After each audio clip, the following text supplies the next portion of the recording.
Hello and welcome to Blind Eye Live. And I'm your host, Hunter King, Blind Eye himself, owner, proprietor, Blind Eye Media.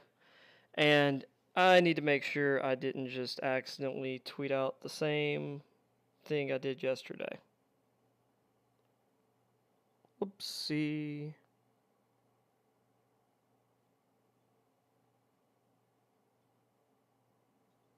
Huh. What's weird is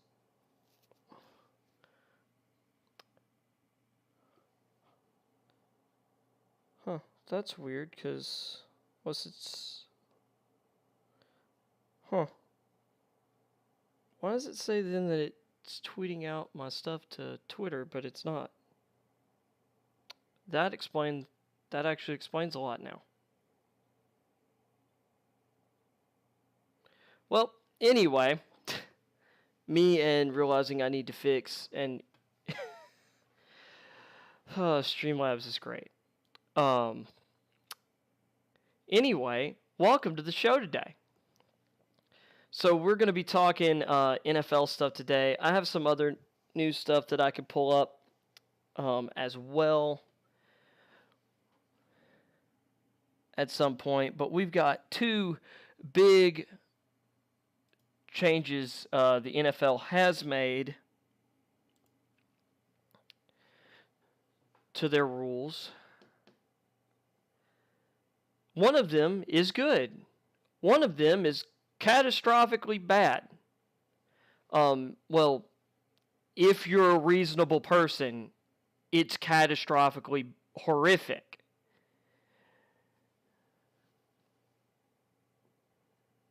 But if you work at ESPN or some mainstream media outlet, it's probably the greatest thing the NFL has ever done.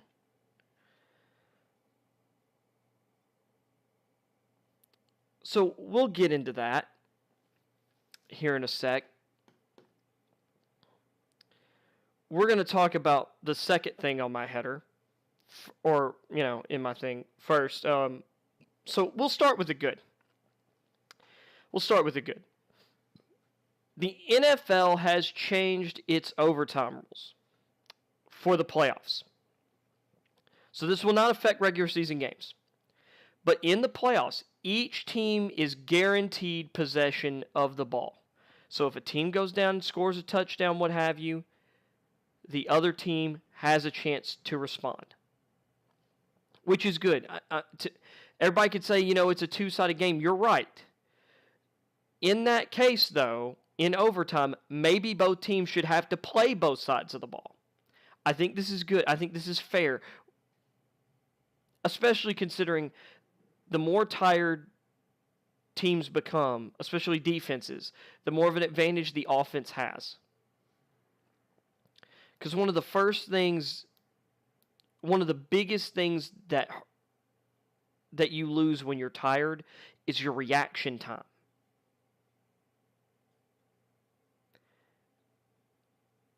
And defense is about reaction. Read and react. The offense is the aggressor.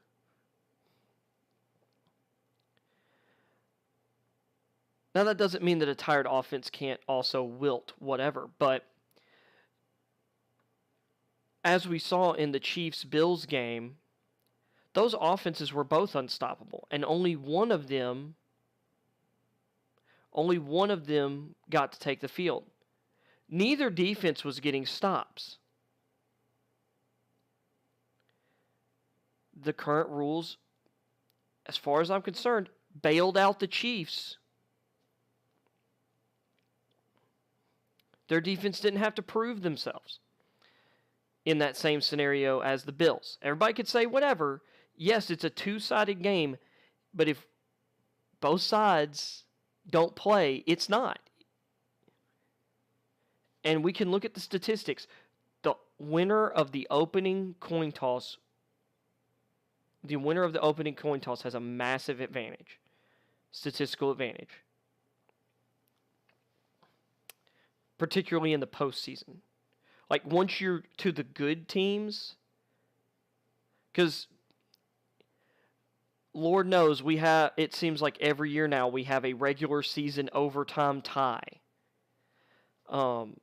which is just infuriating. Maybe we didn't this year, but I know we have in a number of years past.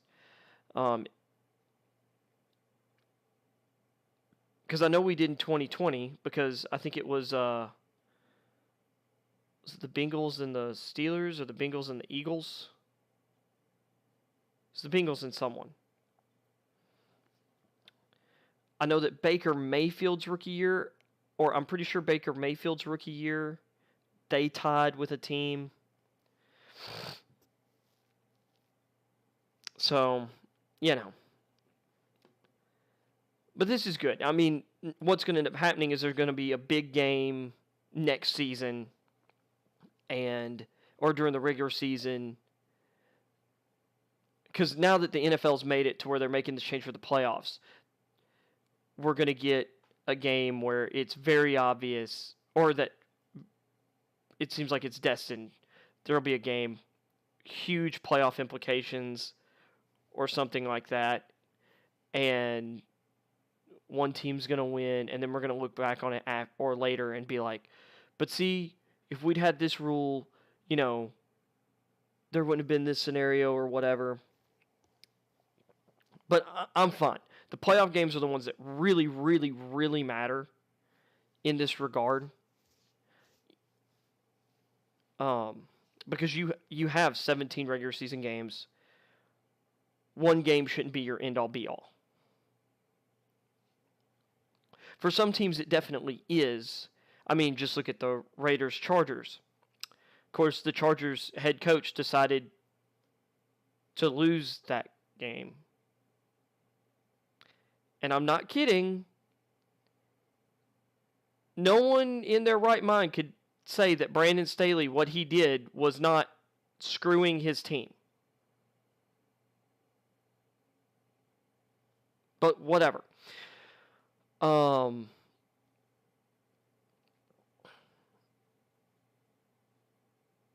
think this is just a positive rule change. The NFL doing something right. Holy crap. Screw Louis Riddick. You're an idiot. I saw and read a bunch of your tweets on the matter after it happened. Shut up. There's a reason that you're working for ESPN and you're no longer working with a team. And there's a reason you were never a coach either. Ugh. I'm also a little upset because I know he's totally for the next thing that I'm going to talk about. But once again, like the big rule change, both teams are guaranteed possession regardless of whether the first team scores a touchdown or not in the playoffs. That's big. So it looks like they decided to take the Eagles and Colts proposal and just apply it only to the playoffs. It would be nice if, the regular season and playoffs had the exact same rules, but this is what happened with our last overtime rule set. The first year it was implemented for the playoffs, and then they implemented it overall the next year. My thing is, if it's a good idea, it should just be implemented across the board. We shouldn't have to wait. But once again, NFL owners, for the most part, they're football morons.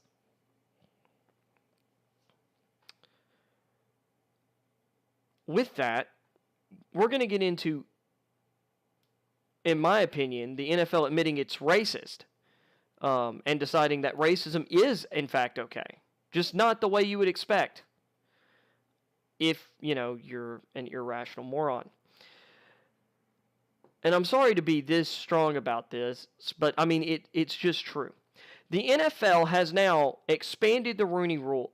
They are mandating that every team has to have an offensive assistant that is a racial minority in the United States or a woman. Mandating it.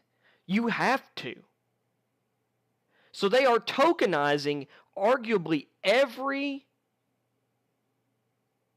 last spot on an offensive staff. They are tokenizing at least one member of a coaching staff. And the idea is so there would be more, minority head coaches hired.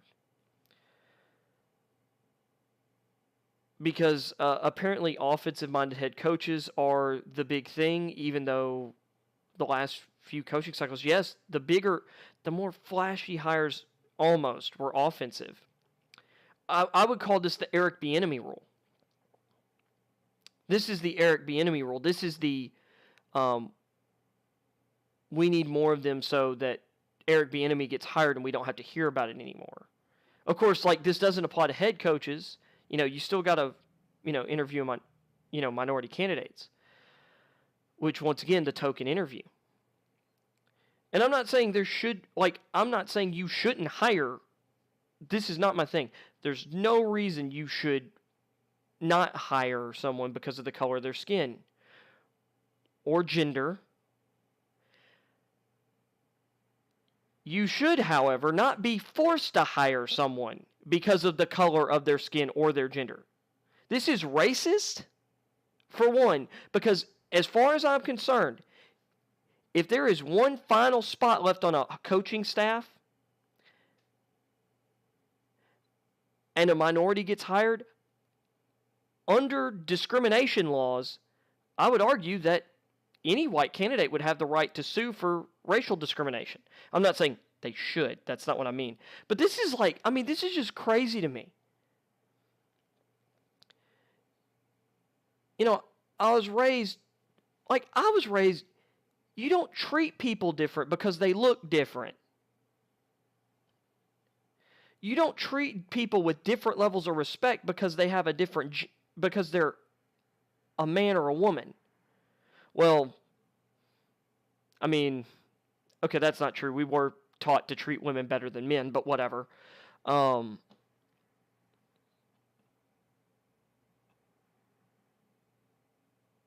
at the very least, there were more rules with dealing with women than men.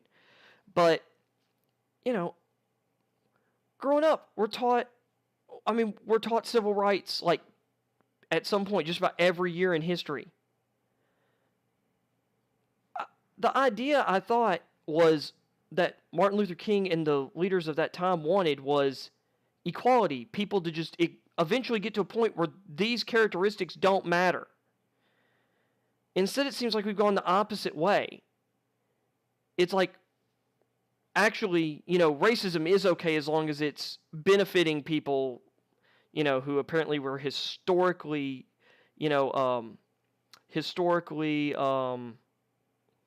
marginalized or whatever. I don't know. I think this is dumb. I legitimately, this is racist and sexist. Because at some point, there is this rule basically mandates that someone is getting hired over someone else only because of the color of their skin or the set of genitalia they have.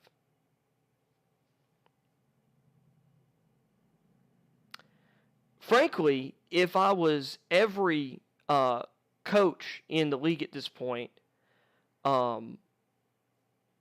would just list my gender as female. Why not? Everybody can do it now. So I guess that's the workaround. We just all become women.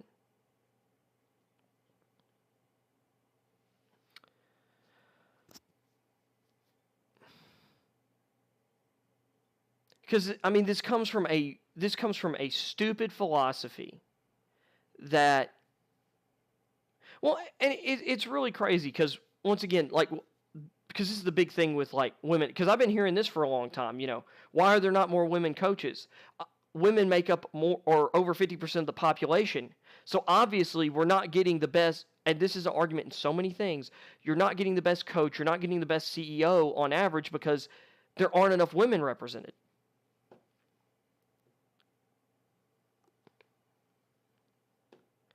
Which is sexist. Just to assume that that it has to be that people who aren't qualified or aren't as good aren't getting things because of their, once again, gender, whether it's women or men, that's stupid. Like, why can we just not treat everybody as an individual person? Like, who has their own merits because of who they are and the work they've done? Why can that not be our basis for society? I don't understand that. And I know I'm getting off into, culture and politic kind of stuff here, but that's because it's invading sports. This is just another place. I mean, at some point, though, for real, why can't we just be individuals? Why is it okay for someone to just assume that I've gone through no hardship or that, I've had it easy because of my skin color? And I've gotten that. I had a professor in college tell me that she didn't believe that I deserved any extra help or special treatment despite my vision loss due to a genetic condition. Because it was just balancing the playing. It was Mother Nature, literally her quote. This is just Mother Nature balancing the playing field for historically marginalized people. We couldn't get it right, so Mother Nature's setting it right. She was not reprimanded, not punished, nothing. That happened to me. And this is going to and this right here, this is going to happen to people trying to get coaching jobs. I think it's interesting too, though. Only offensive assistants, not defensive. You want to know why? Because there's plenty. Because there's a lot more black defensive coaches than offensive coaches. Because at the end of the day, this is really not even about women as much as this is about black coaches.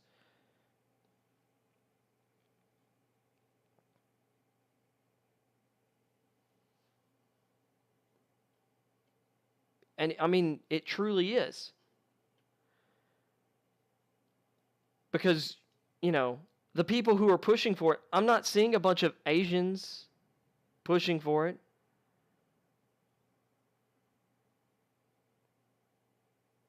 You're not seeing like a ton of it's not Samoans.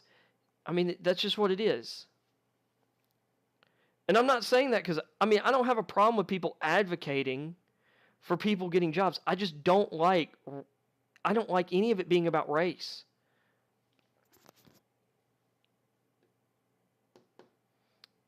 But at the end of the day, we are tribal people, and I guess we're never going to get over it. Tribalism's always going to be here. And it's just sad that, none of us can apparently look past it. Because it's getting to the point where I can't even, because it's constantly thrown in my face.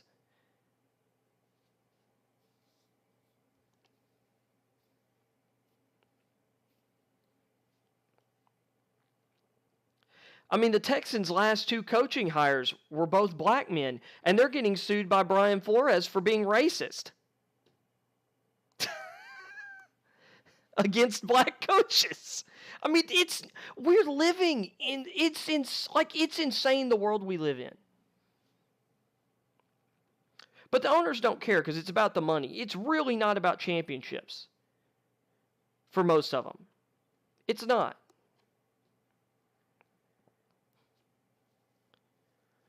But this rule guarantees that each coaching staff will not be hired based on who the best coaches they can hire are. Because at least one spot on every coaching staff is going to be doled out on a basis that has nothing to do with football.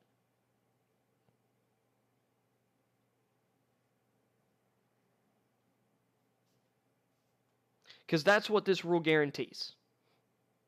You say, oh, but there's all these candidates and they all have football backgrounds. That's fine. But football is not why is not the reason they're getting hired. Unfortunately for them.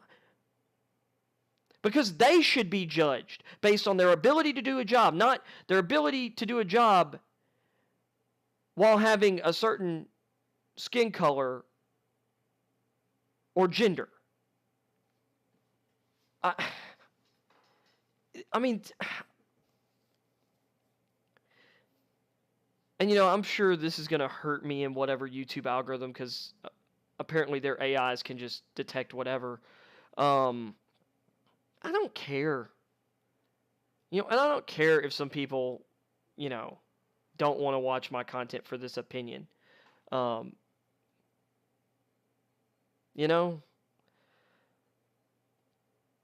because I made this channel to cut through this bull crap. And you know what? I'm just realizing more and more, you can't be neutral in anything anymore.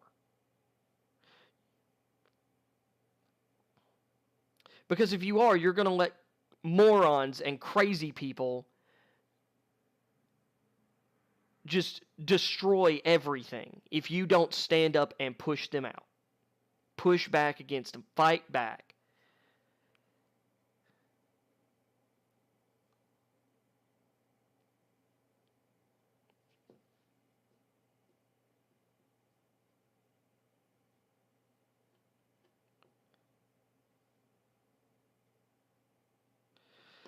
But anyway, hopefully, though, this next offseason, Eric Bieniemy finally gets a head coaching job. Someone just needs to bite the bullet. And actually, they need to bite the bullet on everybody. I don't know who's going to get fired next year, but Eric Bieniemy, Brian Flores, Byron Leftwich, although Byron Leftwich should have been hired, in my opinion, should have been hired this offseason. Like, he was after Brian Daboll,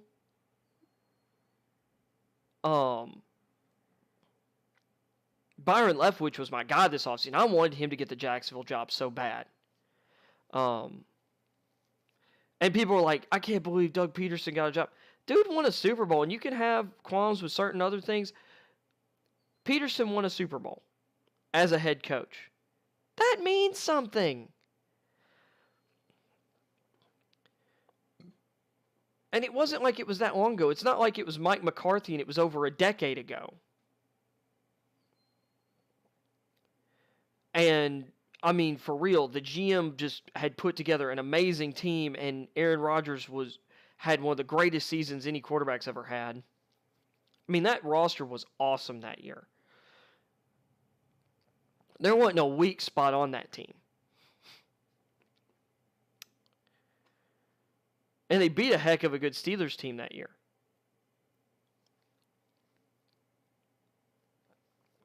But, Mike McCarthy still, at the time, his offense was pretty stinking good for that time and pretty wide open at that time. But he regressed over his time in Green Bay. There's a reason he ended up getting fired. So, and I don't think he should have gotten the Cowboys job. And once again, that was a really talented team last year. I think the coordinators for the Cowboys are excellent. I think Kellen Moore's an excellent coordinator. But Mike McCarthy's in-game decision-making is piss poor. All you can say. But, I want people to get opportunities. I think Aaron Glenn, the defensive coordinator for the Lions, is a really up-and-coming name. We'll see where that goes in the future. If the Lions' defense continues to improve, but that's going to be a big part of it. At some point, maybe Raheem Morris will get another shot. But I'm not sure. That Tampa Bay stint may haunt him forever. But he's a really good defensive coach. I'd love to see Todd Bowles get another shot with the organization that's not, or that's, actually decently run. Because he wasn't doing a poor job with the Jets. That wasn't on him. In my opinion, the general manager was an issue. Ownership's definitely an issue there because, but he wasn't given a chance to see if he could build a framework for Sam Darnold to thrive in. Because, honestly, Darnold had flashes year one that Adam Gase absolutely buried in 2 seasons as head coach after that. But I don't know. I don't like putting quotas on anything. I don't like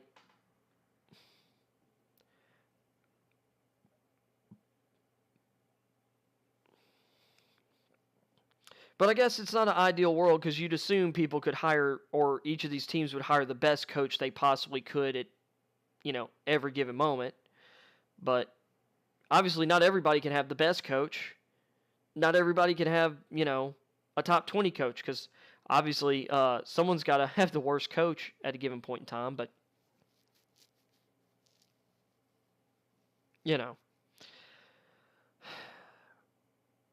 But to me, this is just, we've got to be racist and sexist to combat racism and sexism. Sure. Makes a lot of sense. Welcome to the death of fairness and egalitarianism. With that being said, we're going to move to some headlines because I've covered, the big rules changes. I'm not going to go stupid long today. Today, will probably end up being shorter than yesterday. Because it seems I'm getting more views with this as a podcast after the fact than live. So, let's see. Let me adjust my camera here. Whoop.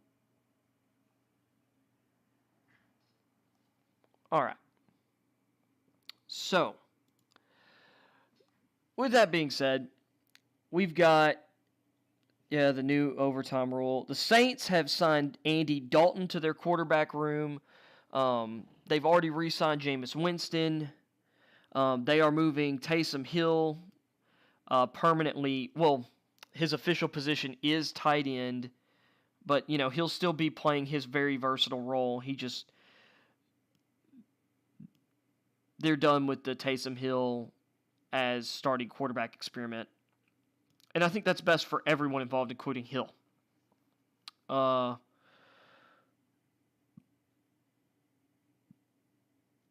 of course, they still have Ian Book, I believe, under contract. So that'll be interesting to see if they draft a QB or not.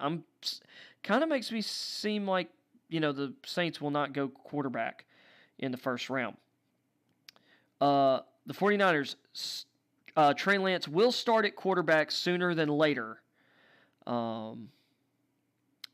They absolutely need him to. This is a pretty, under-the-radar signing. Jabril Peppers is signing with the New England Patriots on a 1-year deal. That gives them another versatile defensive player, kind of like Kyle Duggar. Duggar's a little bigger. Peppers is, I think, a little quicker, but Peppers can play in the slot. He can play safety. He can play linebacker. Just like Kyle Duggar does. Patriots love that kind of versatility.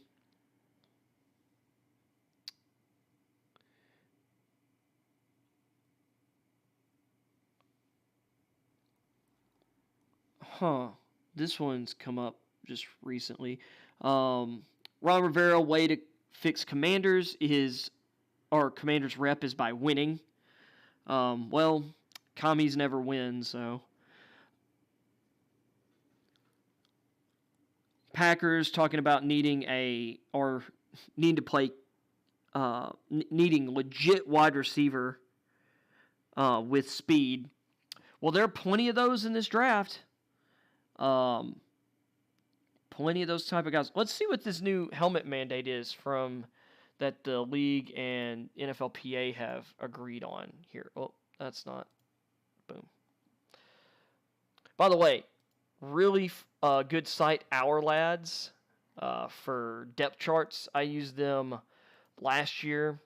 I'm going to use them coming up soon when I'm doing my team needs for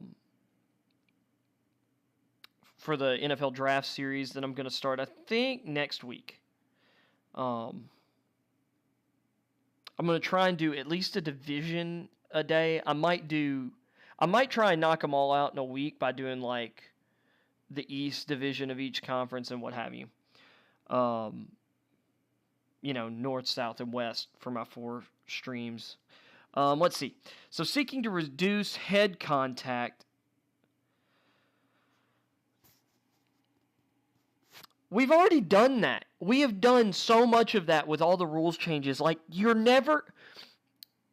never going to take head contact fully out of football unless we make it two-hand touch, and we still won't be able to.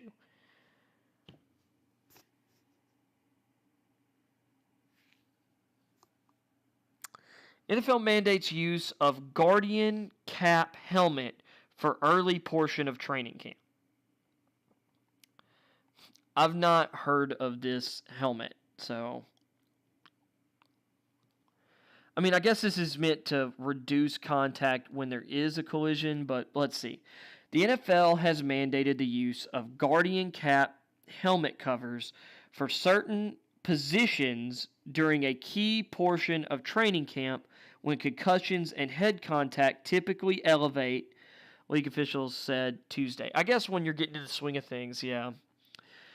I mean, but here's my thing. If this does work, and I know I was kind of like this because I'm thinking, like, because part of me is like, you can't get rid of everything. Like, there's risk inherent in football.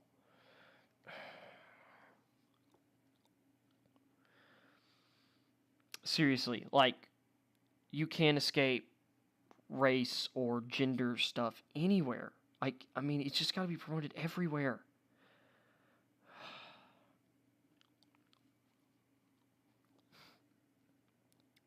When concussion and head contact, Sorry, I was complaining about ESPN's ads.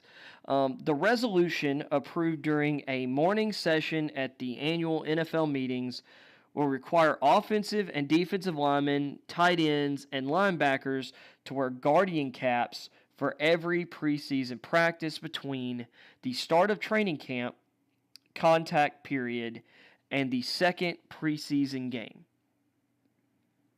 The caps are soft shell pads that attach to the outside of the helmet and are used with some frequency in college football.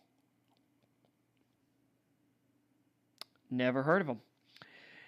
NFL teams have experimented with them sporadically in recent years. According to the manufacturer, the current version reduces force from head contact by up to 20%. By up to. Yeah, but what does it do on average? Oh, up to 20% if all players involved in the contact are using it. Okay. Guardian Cap developed the technology in part through an NFL grant awarded in 2017.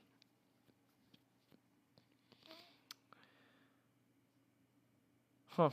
Never heard of it. The mandate represents the first significant step in the league's effort to eliminate all avoidable head contact.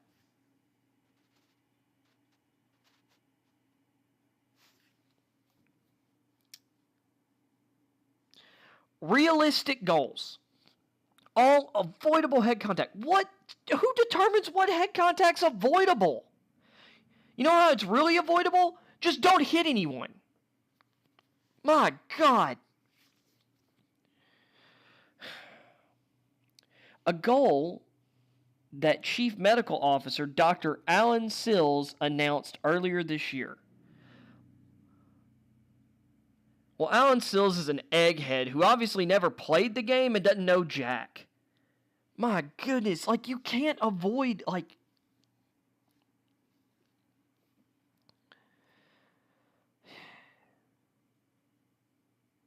You know what the craziest part about this is? That in this time that we've been trying so hard to avoid head injuries, which, I mean, it's good to fight and try and protect people's brains.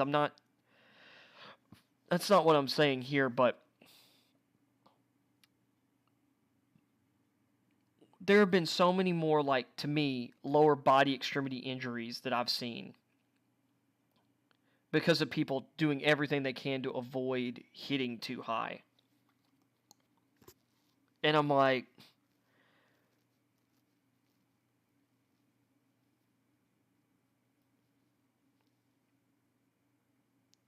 at some point, instruction has to be the most important thing.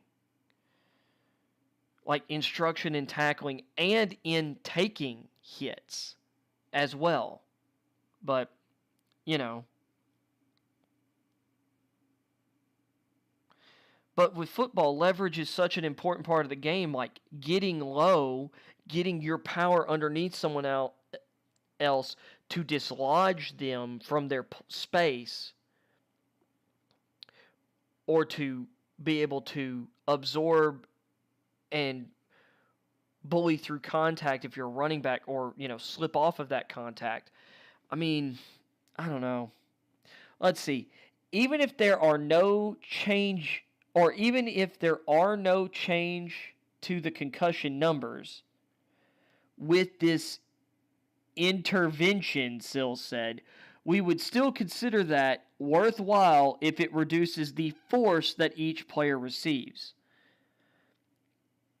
Okay, now that's fine. Like the Guardian Cap thing, like this isn't bad, but I mean, what are we going to do? Start wearing those in games? I mean, if so, fine, but how is that going to make... I mean, how much extra weight is this putting on players' heads? Is kind of my thing. The NFL has brought down its concussion numbers since Sills issued a call to action in 2018. There were 187 reported concussions in 2021 between the start of training camp and the end of the regular season, down from an average of 266.3 between 2015 and 2017, which were still lower than they were a decade ago. But, I mean, this is great. Unless some of this is because people aren't reporting concussions. Who knows? Sills said in February that the league had begun work to drive down the effects of all head contact, whether or not it leads to a concussion. And that's not a bad goal. We know that some head contact inevitably occurs in sports of all types, he said. But we want to focus on the part that we think is avoidable. You won't name what is avoidable, though. The first 2 weeks of training camp produce a high frequency of concussions, approximately 30 per year. Which, I mean, if we're talking 30 out of 190, that's almost 1 out of 6 in the first 2 weeks of training camp. Which, I guess, if you're dealing with contact, it might be that your body, over time, gets more used to that contact after you've been going through it for a month or two. And a greater degree of overall head contact during those first 2 weeks as well, according to the NFL Executive Vice President of Health and Safety, Jeff Miller.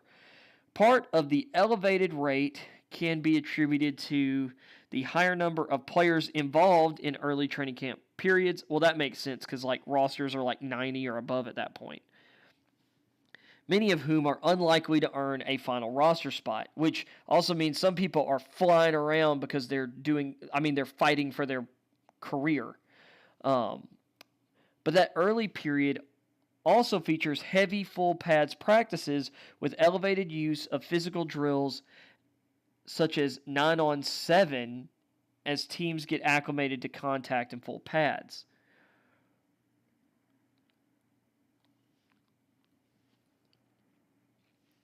The rate of head contact lowers after the second preseason game as most teams shift to a lighter practice load. Players will be encouraged but not required to wear the Guardian Cap thereafter. Here's my thing. If there's no downside to wearing the Guardian Cap, I don't know why players wouldn't want to wear it. Unless it's bulky heavy or affects neck and head movement and balance. If it doesn't do any of those things, I mean, there should be no downside to wearing those in practice, and maybe they should think about them even in games. I don't know. We'll see.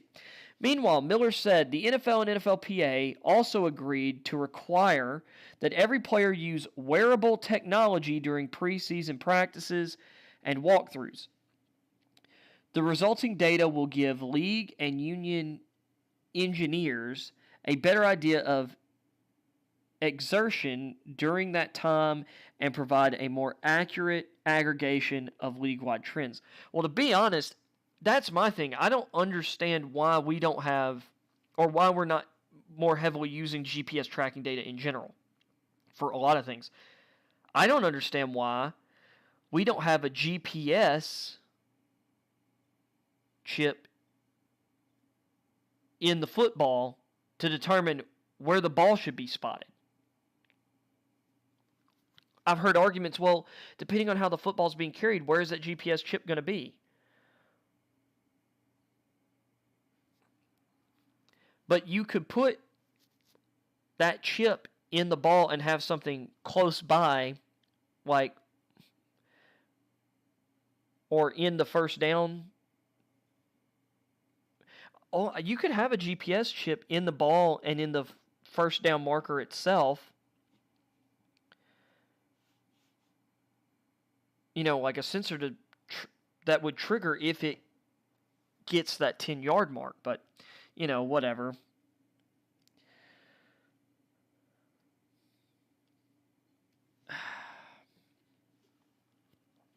There's a lot of technology we could be using for everyone's benefit that we don't. Most teams use wearable technology of some type and degree, most typically via Zebra Technologies and Catapult. I've heard of both of them. Catapult. But the resolution will standardize the practice. Oh, okay. Yeah, that makes sense. Standardize the practice of wearing those, not standardized practices. What? Teams will also be asked to submit video of 2 full training camp practices to confirm whether submitted practice plans match up with actual practice activity.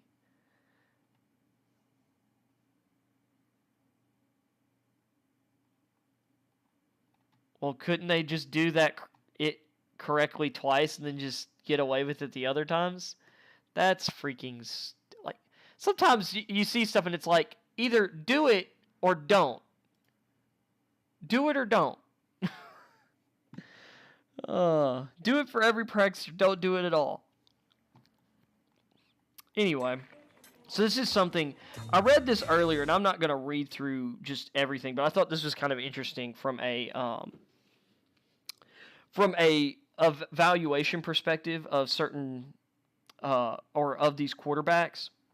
Because I'll say this, I've watched all their tape, and I have my notions of certain things, and so do other scouts. So, we're going to look at this. So, this is like different statistics under certain scenarios or on certain throws.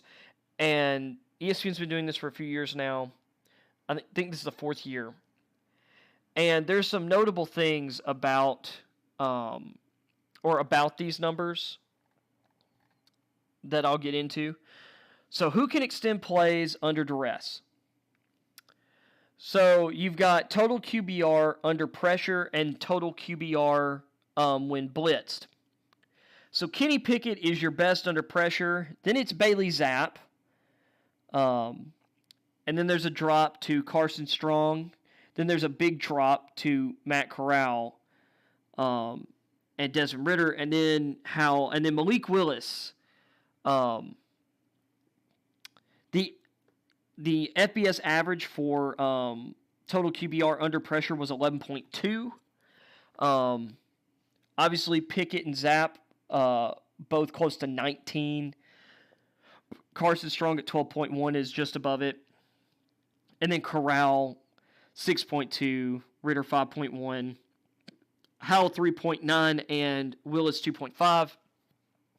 Now, total QBR, to explain that stat as basically as I can, is it takes your raw passing numbers. I believe it also incorporates rushing numbers. And then adds penalties for sacks, sack yardage, and interceptions.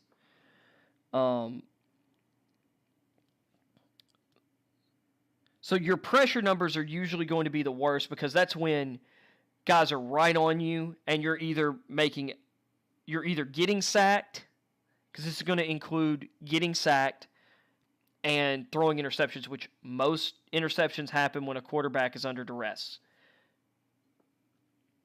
Or at least they're much heightened. So though you're looking at like at their worst, or under the worst circumstances where they're going to be performing their worst, who's the best? And unsurprisingly from the tape, Kenny Pickett is number one. I think it's interesting that your next two are the two least mobile quarterbacks out of this group, which are Zapp and Strong.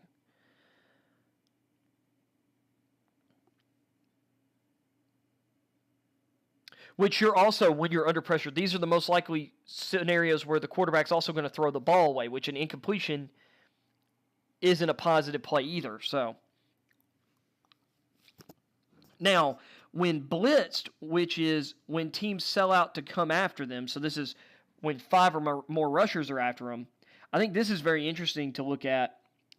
Ritter comes in number one at 87.9 QBR, which great number.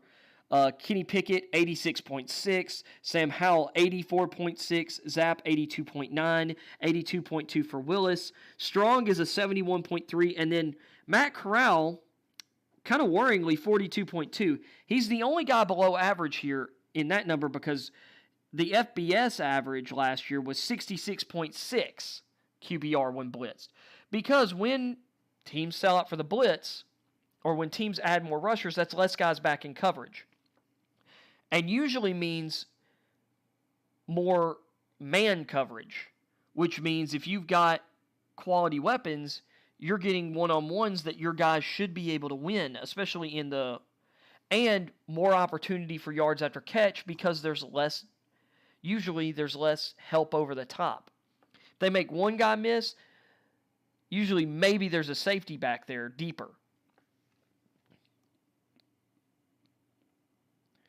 So, and I'm not surprised to see Ritter and Pickett as the top two, considering out of these guys, they had the most starting experience.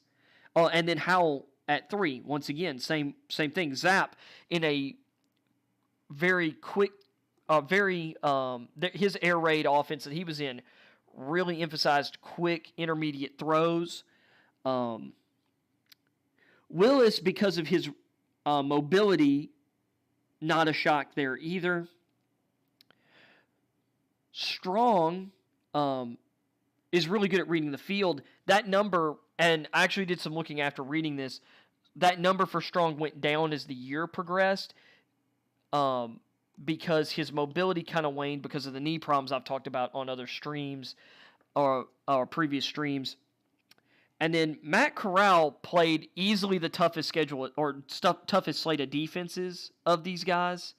And because he's in an RPO scheme, they're usually leaving a free runner anyway in a lot of cases. But that is a concerning number that, he has that rating while blitzed. But I do wonder if some of that's because of the run part or the RPO part.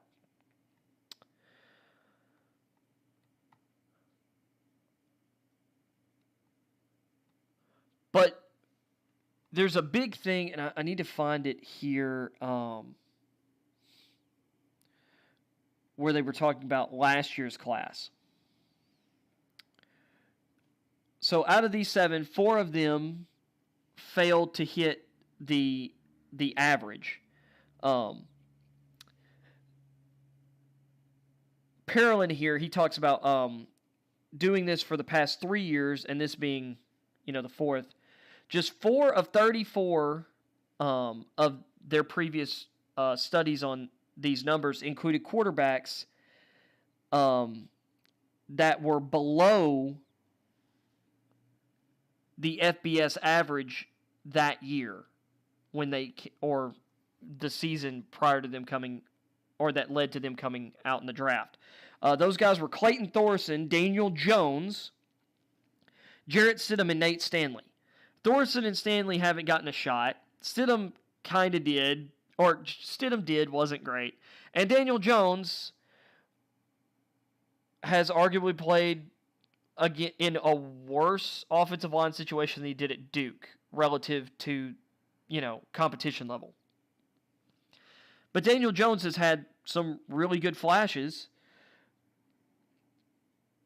But, that is kind of alarming for this class that these pressure numbers here, QBR or when pressured, so many of these guys are below the FBS average. Because not a single one of the quarterbacks from last year were below average, I believe.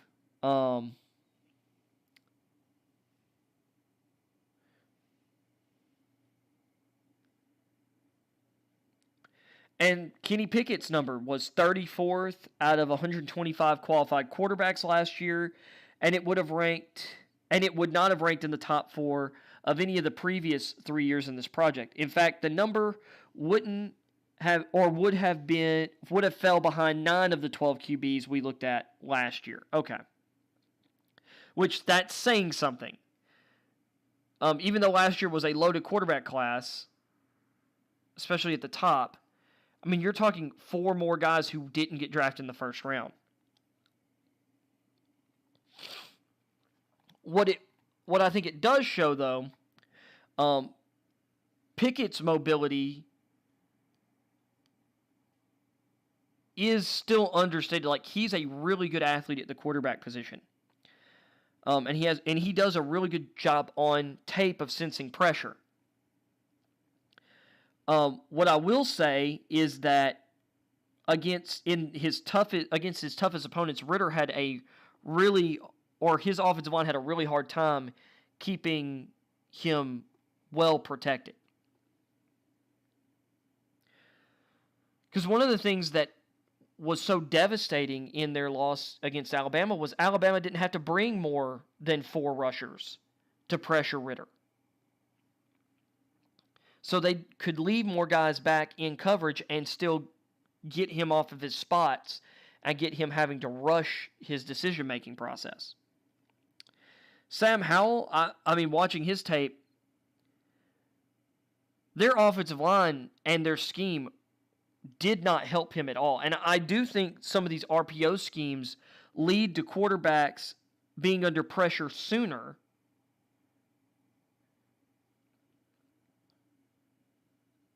because they're trying to draw a defender out of coverage into the backfield. They're trying to make him make a decision between the quarterback and the running back and create a space and a throwing lane for a quick pass. So, and if that look's not there, that play a lot of times is destroyed.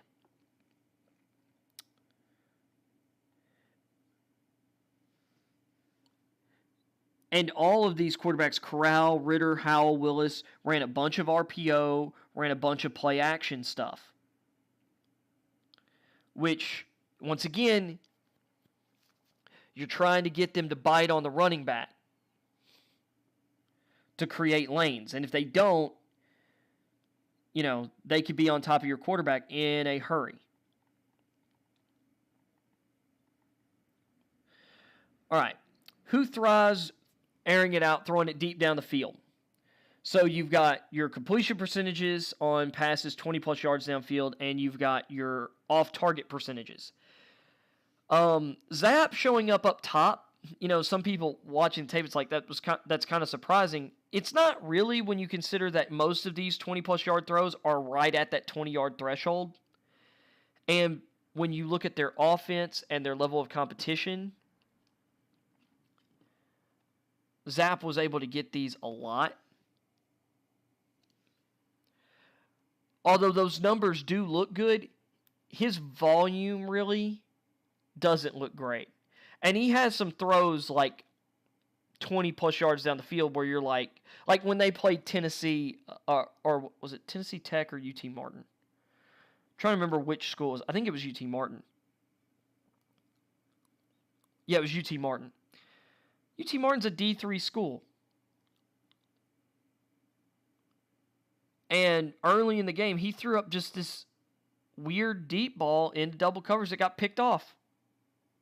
And it's like, why even make that decision? And it was a poor throw too. I'm not shocked to see Kenny Pickett up there because his accuracy, his touch, and ball placement on those throws is great. I'm not shocked to see Strong's completion percentage that high because Strong has great arm talent. We'll go through the completion percentage and just kind of talk about that first. Desmond Ridder. Ridder has good zip on the ball. He's just streaky with his accuracy, and it shows up to all levels of the field. Like, he'll just have some inexplicable misses. But also remember that completion percentage, you also have to account for the ability of the receivers they're throwing to. Because sometimes, just because you get it in the vicinity or get it near their hands, doesn't mean they're catching it. And sometimes you can put the ball in a really good spot, and the defender just makes a really good play. Or the ball is able to get to the receiver's hands, but the defender is able to knock it out. I am shocked, or I was shocked to see, at first I was a little shocked to see the numbers for Howell in particular. I've had some questions about Corral. So him showing up just under 40%, I was kind of expecting to be proven wrong by this article, but that's about in line with what I expected. And for Willis, I'm actually not shocked that it's lower than that because, he does have deep ball accuracy, but some of it's the talent he's working with. But I also don't think he's as accurate as some of these other quarterbacks, even though people say he is. He can be, but his footwork's not good, and it affects his throws. And he does a good job on vertical throws, when guys are running away from him and running up the sideline, he can't throw over the middle of the field. He's terrible throwing horizontally. Like guys running across from him. So, or running perpendicular to him. Now, when it comes to off-target percentage, this is guys you're just missing. And this, to some degree, does go with the completion percentage. So, you're looking at, out of his full sample of throws, Zapp, really good, under 21%. That's a really good number for 20-plus yard throws. But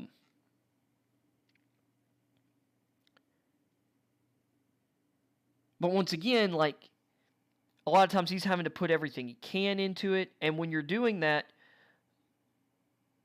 even guys who don't have great arms can overthrow receivers. Because a lot of times because they're compensating. Other times you just end up throwing them out of bounds. Because, any pass that goes out of bounds is off target. And sometimes I do wonder if this stat pulls out anytime guys they're under pressure, they just throw the ball away down the field over a guy's head. But Ridder being, and Pickett being 2 and 3 there, that's not a shock. Willis, a third of his throws being off target. Once again, not a shock. He's got a great arm, and sometimes he throws a little too far, or he doesn't get his feet lined up really well. And he throws a decent amount of those throws outside of the pocket, which can lead to things being off target. Corral being at basically 35% off target, that's not a shock to me because I saw that over and over again on tape. Carson Strong, 35.6%. And I think if you look at Strong, it's like the guy, I mean, you're looking at the stats here. You've got 89% of his throws accounted for, just over 89%. So you're looking at he either completes it or the ball's off target.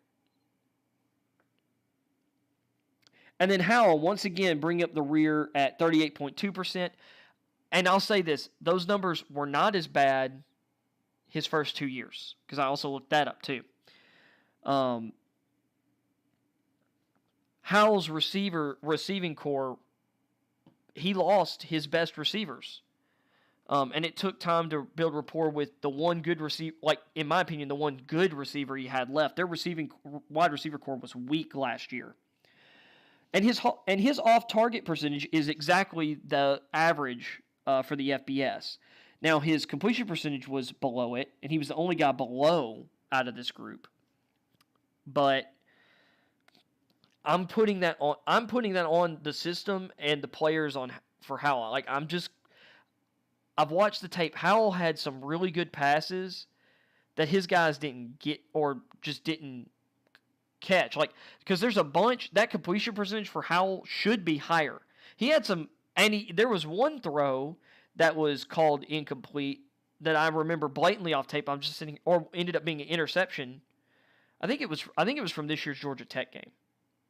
Might be wrong, and it might have been a 2020 one. But, I mean, the guy caught it, is on the ground, and then all of a sudden after rolling over in a bit, like, the defender ended up with the ball, and I'm like, that looked like a catch, and he was down. How did this end up at Georgia Tech? Like, they slid on the ground for like a yard or so, a yard or two, and at that point, like, they're both down for enough time where it's like, that's a tie. Tie goes through the receiver every time. But whatever. But there were some throws on tape from this year where Howell made a great throw, God doesn't make play. Just simply put.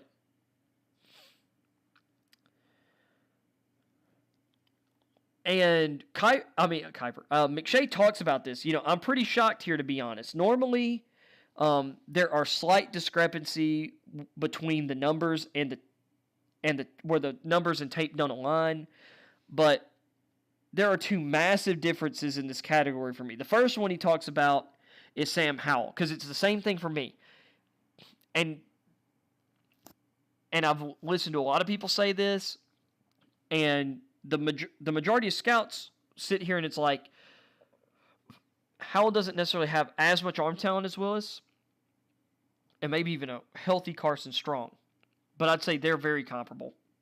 And I think Howell's not that far off of Willis. But he has the best looking deep ball in the class. And like, he has the dimes that he has thrown over his 3 years at North Carolina are awesome. And if you've got the receivers to make the plays, if you've got a Mike Williams type receiver, like if he was in Tampa Bay with Evans and Godwin, dude, lights out.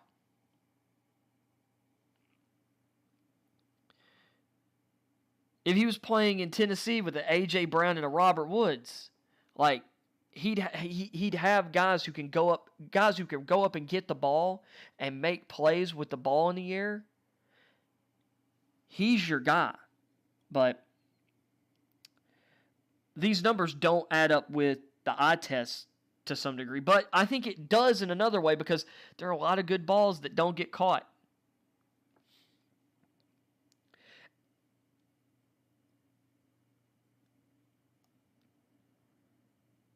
And, you could talk about off target. Sometimes, and this is the thing when you're in these kind of close plays, sometimes if you don't have faith in that receiver, you put the ball to where only he can catch it, but it's really not one he can catch. So I don't know. that kind of shocked me. But to me, sometimes the eye test means more than the numbers.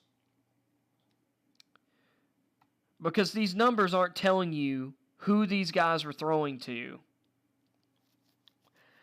These numbers aren't incorporating down and distance, the coverage, the scenario, the wind, all these other things. You have to marry, numbers with the eye test. Because the other big discrepancy is Bailey Zapp. Because I think most scouts would be kind of shocked to see that he was that, that those numbers were there based on all the stuff that I've heard said about Zapp and the way I've seen him throw the football. I don't see an elite downfield passer at all. I see a very limited downfield passer. So let's deep dive here. Here are the quarterbacks in the previous 3 years that this study has looked at who are more likely to miss than complete deep pass. Tyree Jackson, who is now a tight end. Jarrett Stidham, Daniel Jones, who has started for multiple years. Anthony Gordon, he's never gotten a chance. Jacob Eason hasn't gotten a chance. Jake Fromm hasn't gotten a chance. Cole McDonald, Shane Buechele, Kellen Mond, Trey Lance, and Sam Ehlinger.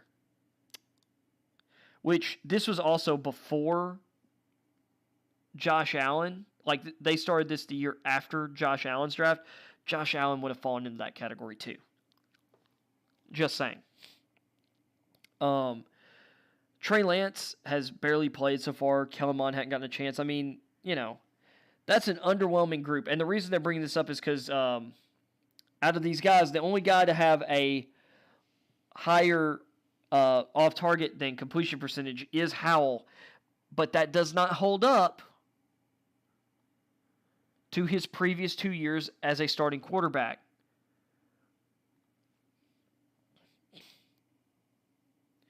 The big thing here is Howell does have issues with anticipatory throws, especially to the intermediate level, which, people would put 10 to 20 yards downfield, I believe, or some people just put that at 15. Some people put that at 15 to like 25, but I'm thinking for their purposes that's like 10 to 20. So, if I remember correctly from reading lower in the article, talked about Zapp dominating the deep ball, but that's because he had a receiver in particular who was just dominating the defenses he was playing or they were playing against. Let's see. Which QB hits his spots the best? Was another one they were going with. Which this is, your off-target percentage on short and intermediate throws. So for their 10 or fewer, and then 11 to 20. So, unsurprisingly, Matt Corral and Bailey Zapp did awesome in this regard. I know it's showing Zapp down at 5th, but a 4.2 percentage, like he's tied for 5th, and the average is, or the national average is 5.9. Matt Corral cuts that in half. It's not a shock to see Corral, Pickett that are doing that well. For Willis, that's also not a shock because there were so many screens and quick hitter routes in the Liberty offense. And those should be gimmies. There are some weird, because even with that, when I was doing my tape study, I'm like, man, Corral has some weird misses, but they're super rare. And that's why they stuck out so much. And then on the 11 to 20 yards, Corral at 11.3. I mean, another great number. Once again, the national average is 17.7 on intermediate routes. And you're looking at, once again, only on both of these sets, only one quarterback was below average. That was Carson Strong for short routes.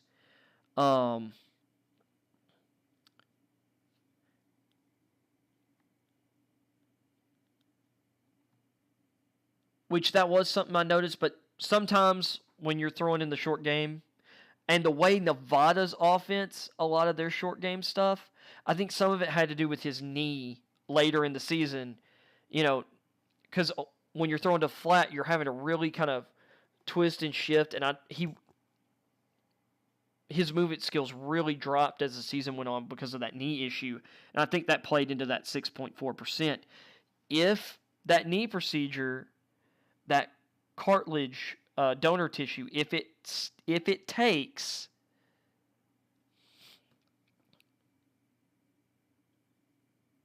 I don't think that's going to be a problem for his NFL or going forward, but we'll see.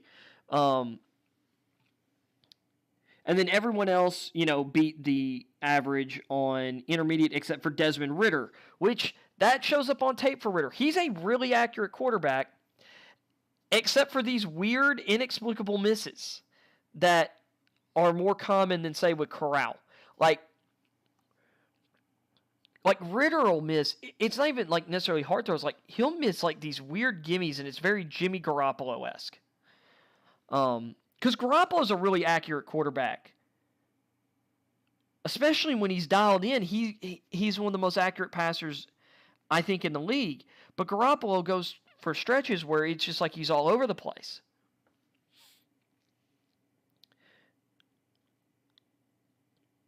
And sometimes you see those gimmies and you relax your mechanics, and that's why you miss. But once again, I'm not shocked to see Corral, Pickett, and Zapp, so high. I'm also not surprised to see I'm not surprised to see Willis and Howell lower on this list. One for Howell,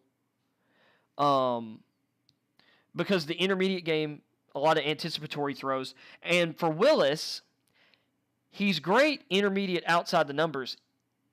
The guy can't throw over the middle of the field to save his life. Should I say he won't throw over the middle of the field to save his life.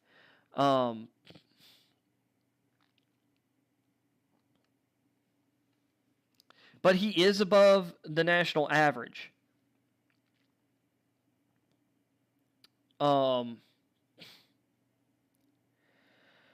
Corral, and they talk about Corral, on short throws in particular, he cut the FBS average miss rate in half, less than half.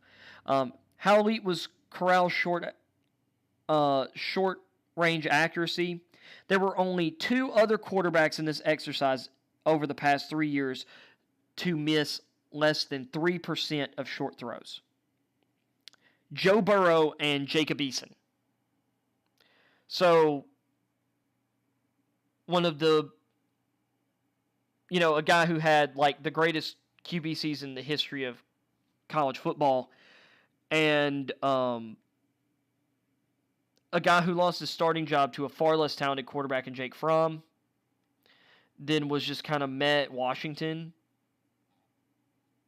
And despite having all the physical tools in the world, ended up a 5th round pick or something like that to the Colts, who got beat out by a far less talented quarterback in Sam Ehlinger for the backup role for the Colts last year. I mean, and once again, Kenny Pickett, when it comes to accuracy, not a shock. And then this is what kind of QB are you looking for? This is your in the pocket, outside the pocket, total QBR. And this one, not a shock to see Bailey Zapp and Kenny Pickett dominate in this regard. Strong, Corral, and Ridder put up really good numbers. Howell and Willis were below average. That's not a shock for Howell because, once again, like I said, it seemed like 3/5 of his offensive line wanted him dead this year, watching games. And I'm not shocked to see Corral, Ritter, Howell, and Willis at the bottom because, once again, out of these 7 quarterbacks, their offense has used RPO stuff the most, which invites, someone into the backfield, which can lead to immediate pressure inside the pocket. Which Corral's still really good number. Ritter, solid number. I'm not shocked to see Willis at the very bottom. It's also not a shock to see Willis, Ritter, and Howell and Kenny Pickett do really well outside the pocket. Pickett's play extension ability looked really great on tape. Not a shock to see the numbers bear that out. Same with Howell. Howell did a great job of getting out on the move and making plays outside the pocket. Ritter's mobility and Willis's mobility, once again, not a shock to see them over 80 as well. I was a little shocked to see Corral at so far below those guys because of his athleticism. But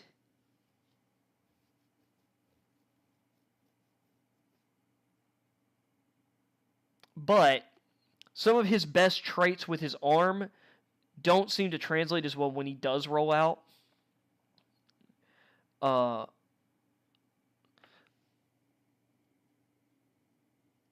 Like, out of the guys ahead of him, Willis and Howell definitely have more arm talent than Corral.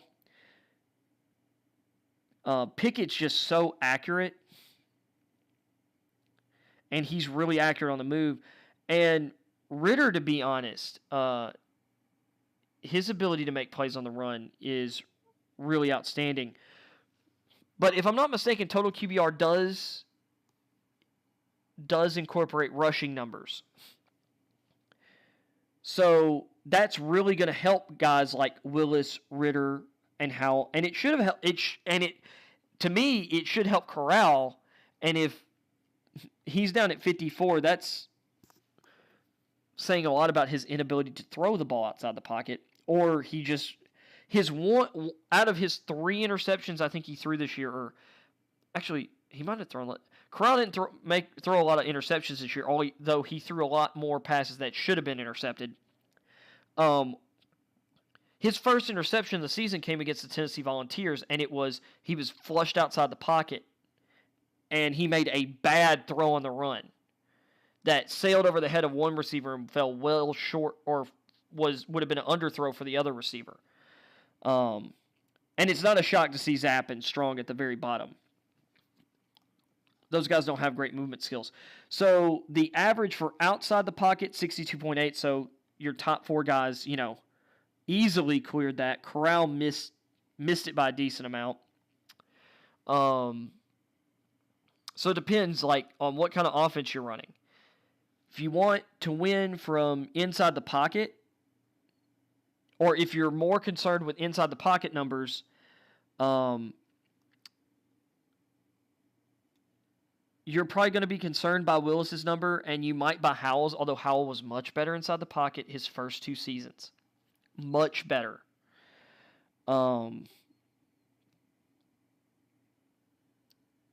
If you're looking for guys who are playmakers, who can extend plays, obviously that's the biggest thing for Willis, but that really works in Ritter, Howell, and Pickett's favor. And you would think for Corral as well, but not necessarily based on these numbers.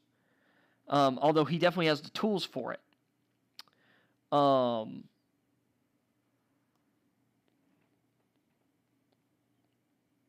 But if you're really looking at these numbers, the balance here, Pickett and Ritter show really, really, really good show consistency between both of those and the ability to give you the full package right now. And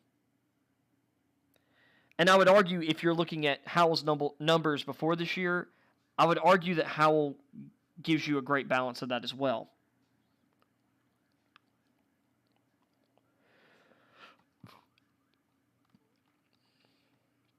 Let's see here. By the way, fun fact, Kenny Pickett actually had more, a bigger sample size of plays made from outside the pocket than Willis this year. I think it was 137 to 125. So that was interesting to note. And then this is one route, but this can tell you a lot about a quarterback in one throw. So an 11 to 20 yard out, outside the numbers, from the pocket. This is a throw that takes anticipation. It takes zip, because you can't lob this ball over there. Like I said, anticipation, zip, and good ball placement. You've got to be. You've got to make the read fast. You've got to be on time with the decision to throw and your throw. You've got to have zip, and you've got to have ball placement. And I think it says a lot that Willis has the top completion percentage and the lowest off-target percentage.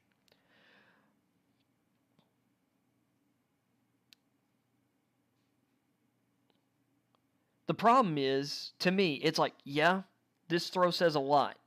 But on tape, this guy missed easier throws. This guy wouldn't even pull the trigger on a wide-open touchdown on a post route in the red zone. That, like, I mean, he could have lobbed it to the back of the end zone. And the guy still would have been wide open by the time the ball got there.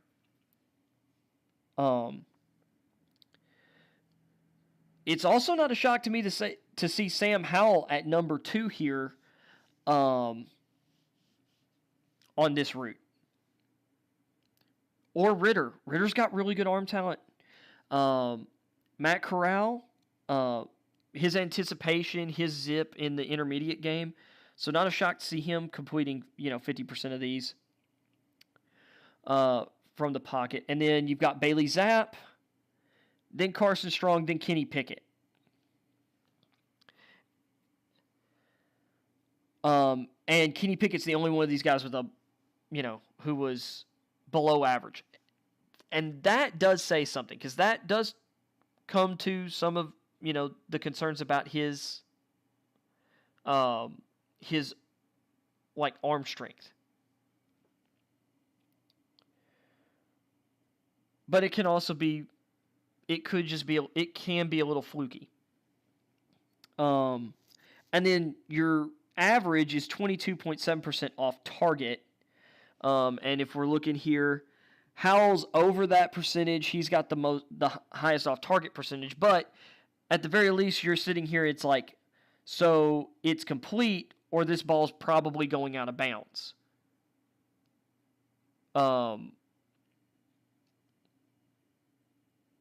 I'd probably take that over some of the other balances. So Pickett, second lowest off-target percentage, which that's, once again, kind of interesting, and a full percentage point below the FBS average for last year. Corral was right at that average. Strong, just above it. Ritter, coming in almost a point below it. Zapp, the only other quarterback than Willis, under 20%. And then Willis just standing up there with 11.1%. 3 misses. I believe I'm remembering the read from the article earlier. But, I mean, that means you're talking this guy took less than 30 of those throws. So, and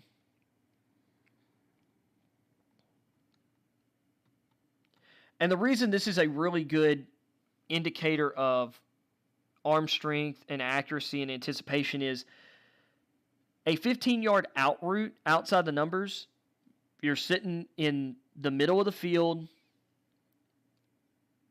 The middle of the field is 80 feet from the sideline. Which, I'm trying to think how many yards, because 90 feet would be 30 yards.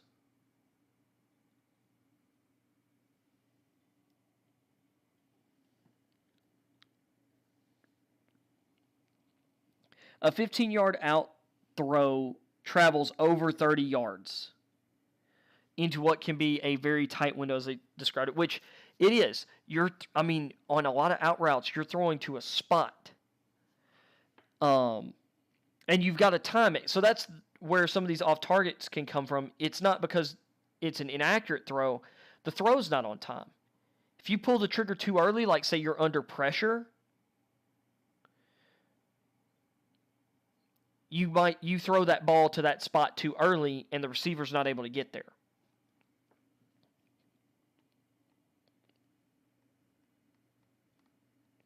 And I think that was the last thing. So, these numbers can be interesting, but really they should send you back to the tape. And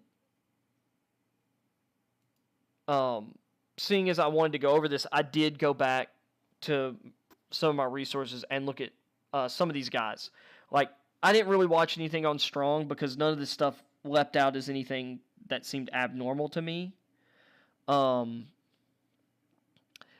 haven't gone back and looked at Zap and those deep throws because, once again, I really do feel like some of these windows aren't going to be open for him in the NFL.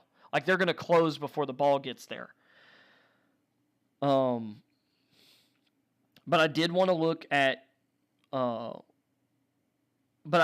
I have spent the morning looking at Willis, and early afternoon looking at Willis and Howell and Ritter and Corral and Pickett more. And I don't know. This stuff doesn't super change my opinion, really.